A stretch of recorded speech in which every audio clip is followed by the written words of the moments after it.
Hey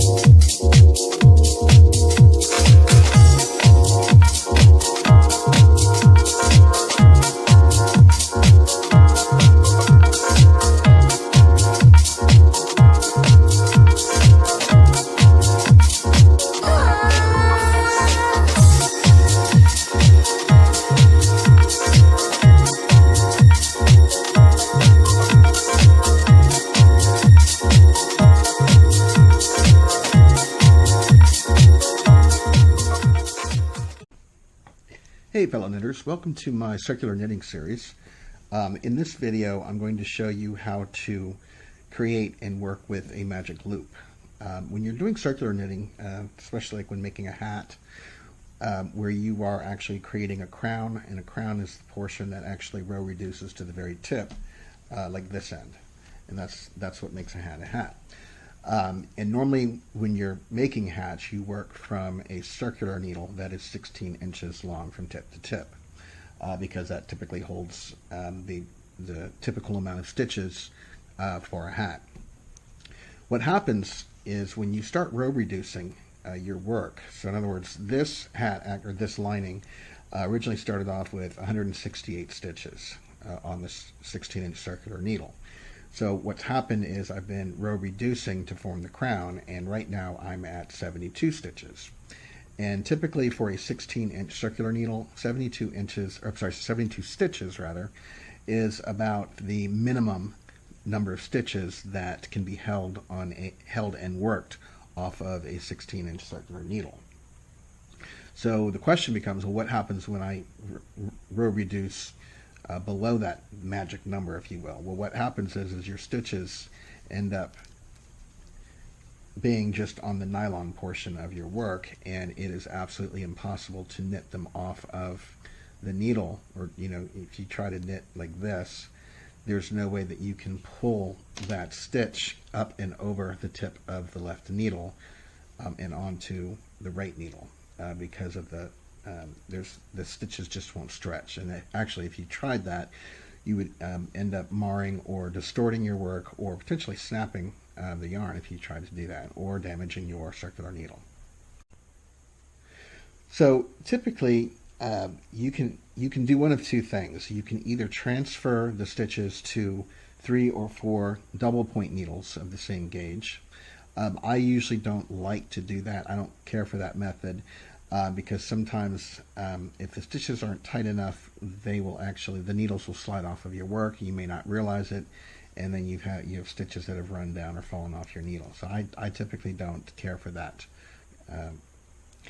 way of row reducing.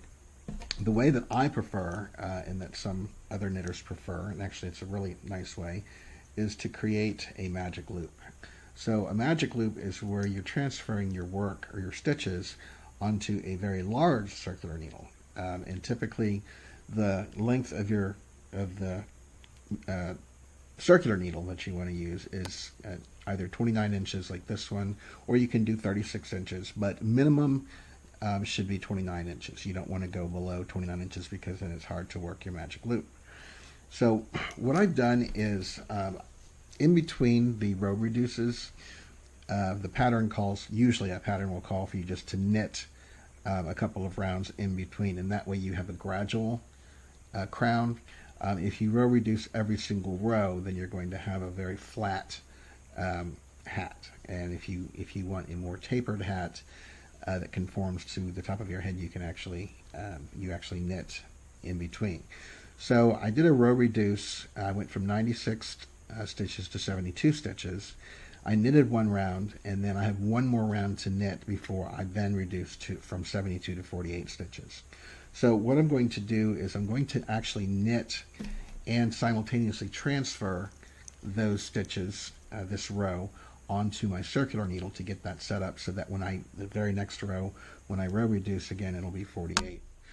So what you're going to do is you're going to divide the stitches in half. So I presently have 72 stitches on the needle, so I'm going to divide them in half, which is 36. Now before I start to transfer them to my larger circular needle, I usually like to put a stopper on the right needle, because I'm going to be working from the left needle. And then the first thing you want to do is slide your stitches and kind of bunch them up onto the nylon portion of the 16-inch needle to get them ready to, because we're going to be basically taking them off of the 16-inch and putting them onto the 29-inch needle. So I'm going to be using my green yarn still. So just as usual, just start knitting.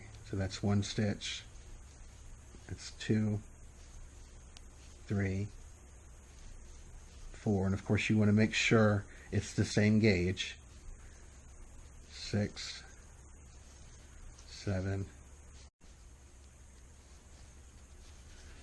31, 32, 33, 4, 35, 36. Okay, so that's half of your stitches. And so now what we're going to do is we're going to slide these onto the nylon portion up to, that's fine right there. And now we're going to continue knitting the other 36 stitches off of this 16-inch circular needle and onto the 29-inch needle. Now, you always also want to be careful of tension, where the stitches, where you've broken the stitches into the 2 rows. So usually what I do is I knit that first stitch and then I kind of pull it down. You don't want to pull it too tight, because then you won't be able to get that last stitch or these last few stitches onto the needle, and I'll show you what I mean in a second. So once I find the tension that I kind of like, I just hold it with my thumb and then knit 3 or 4 stitches, holding that in place, and that will maintain that tension that you just created.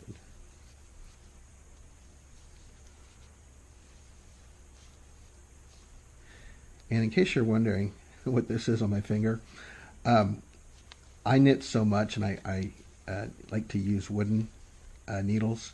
They're very sharp, the points. They're actually much sharper than the aluminum needles. And I usually, when I push my needle down or push the stitches off, I usually use the tip of my index finger. And after a while, that actually, it becomes very painful. And I end up getting, one time I actually got a split in the tip of my index finger. So this is just, I found this at Michael's in the sewing section. It's about $10. But if you use a coupon, like a 40% or 50% off coupon, it's very affordable, and it's a godsend, because it has a metal tip to it. It's actually aluminum. It's kind of like a thimble, but it helps to protect if you're using sharper needles, or if you just knit a lot. Sometimes knitting a lot, that happens. So. Okay, so I'm on the last few stitches, or taking the last few stitches off of the 16-inch needle that I've been using for this project, and onto the 29-inch needle.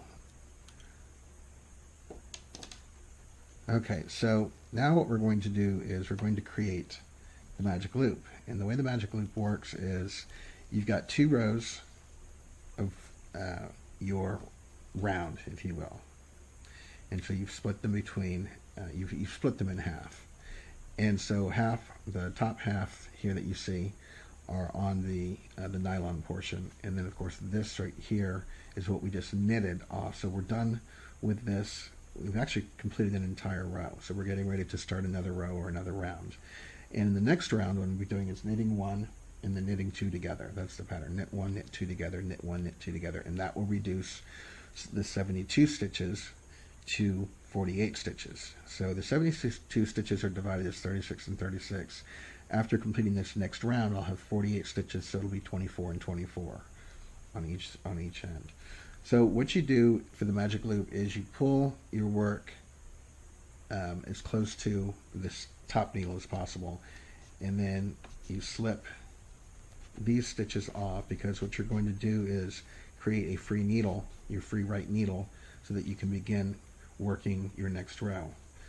So what you do now is you slide these stitches, and usually what I do is I kind of turn my work around, because I am right-handed.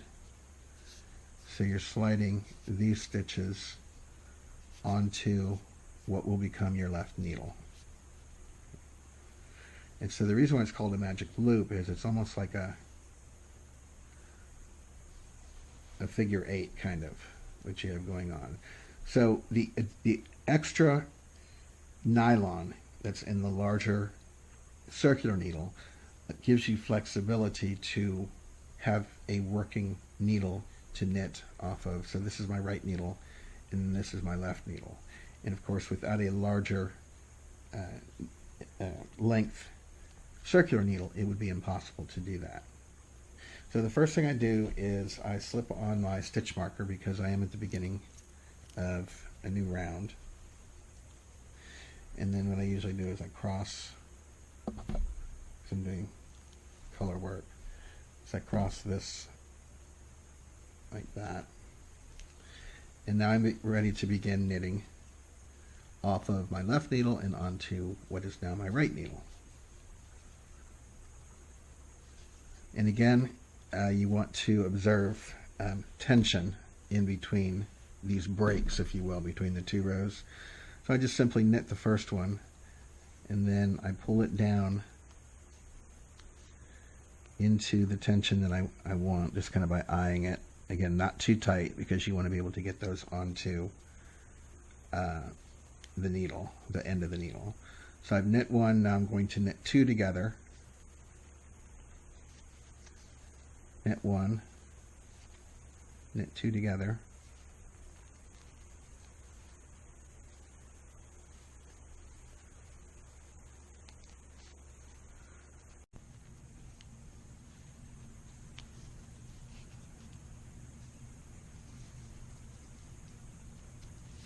okay, so I've worked the first half of the stitches in this round, and so now I'm ready to work the back half of the others.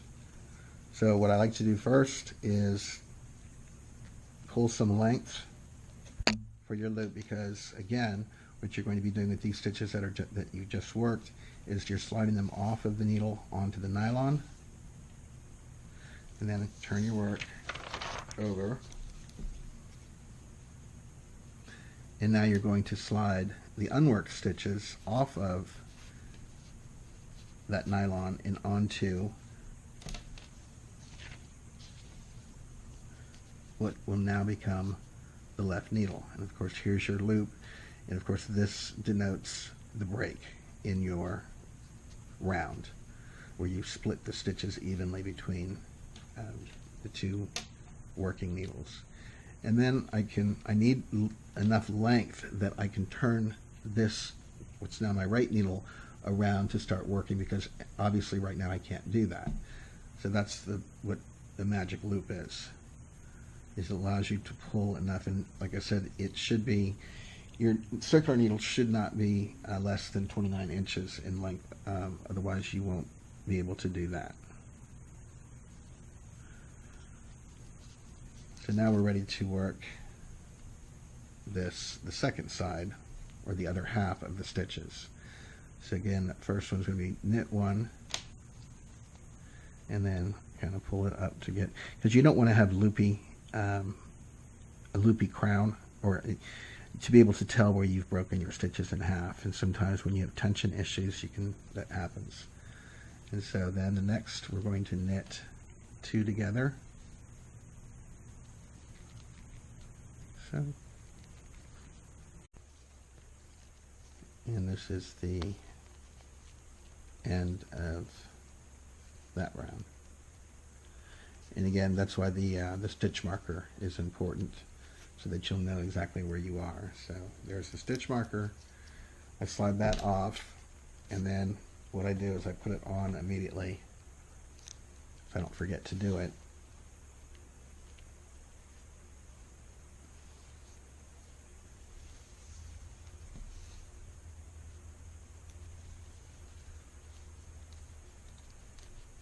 And to get these onto your needle, sometimes it also helps to twist like that.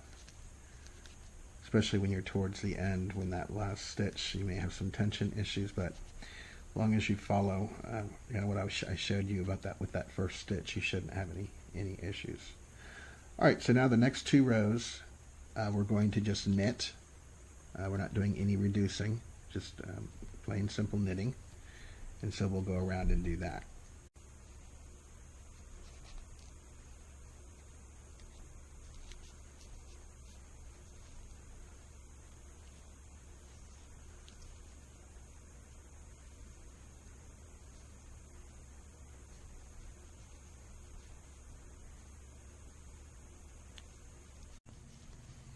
Okay, and what I'm doing right now is I am row reducing to the last and final 12 stitches to the hat. So there'll be 6 stitches on each side, and I'll show you how you bind off.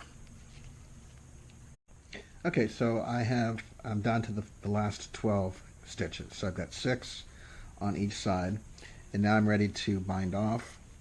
And so what I do is I knit this first stitch here, so, and then I leave it on the left needle, and then I begin passing the remaining stitches over.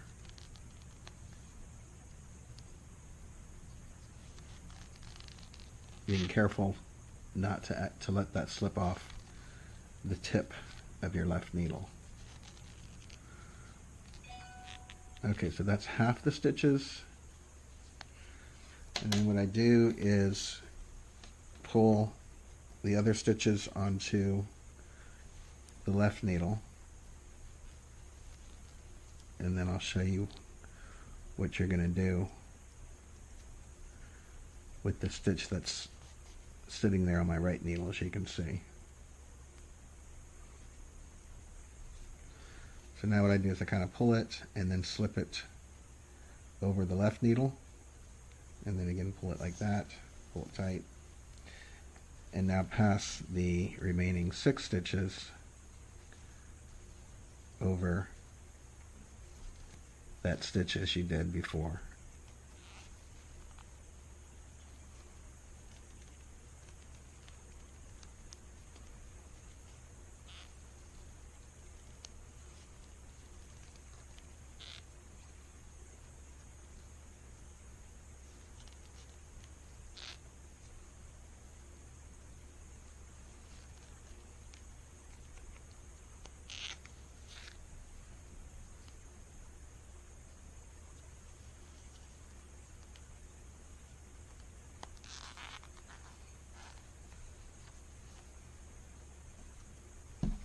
And I've already cut the end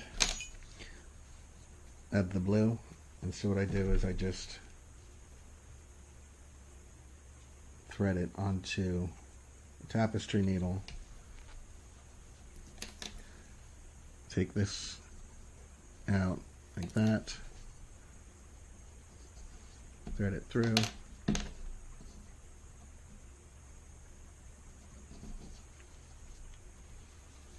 and then pull it tight. And then what I'll do is I'll weave this end in to the loops. But that is how you use a magic loop to row reduce when you're doing a crown of a hat, for example, or anytime you're doing any sort of row reducing where the number of stitches becomes so few that a 16-inch circular needle can no longer hold them. You can either put them onto double point needles like 3 or 4, or use this magic loop method as I showed you. So thanks for watching my video. Please do check out the other videos in the series, as well as the other series that I have on my channel. Please do provide comments and feedback. I do always appreciate those, and I do always respond. So again, thank you for watching.